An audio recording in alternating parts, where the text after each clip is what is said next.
what's going on? Why can't we solve our problems? Maybe there's a connection between why we can't solve our problems anymore and the complexity of the issues we face. Whether it's climate change, we still have 65% of the people in the United States that don't believe that global warming is happening. Now, can I balance that against the 1.5 billion with a B measurements of the Earth's surface temperature that we've taken since 1880? The biggest challenge I think we have is content loading, and I'm not talking about computers. I'm talking about there's too much data, and we're having trouble cognitively loading content in order to be good executives and good stewards of that information. How many of you know what a venture capitalist does? Do you think they're successful? They're kind of wealthy guys. I know them. They're in California off of Sand Hill Road. They have big mansions. They seem to be doing pretty well.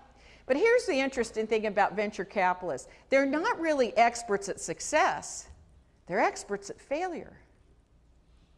For every 100 companies they invest in, they expect 85 to 90 not to make it. But the 10 or 15 that make it, the results will far overwhelm the failure. So I have discovered that I am the descendant of extremely good high-calorie seeking organisms. In times of food scarcity, my ancestors said donuts. And those that picked the celery and carrot sticks, they didn't make it. They're not in the room today. No, notice. Also, my ancestors were very good at staying still and not wasting those calories unless they had to fight or look for more. The way to think about what the human organism is going through at this point in time is to think of two clocks.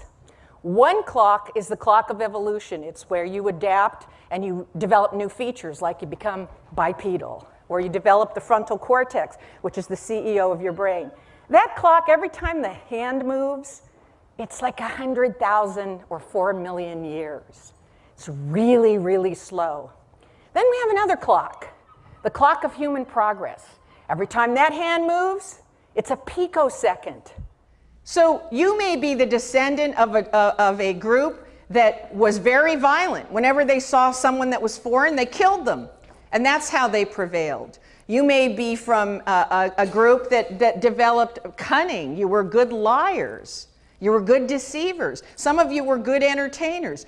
You were born with a certain tool bag that allowed you to survive above the biological losers. That's why you're in the room today.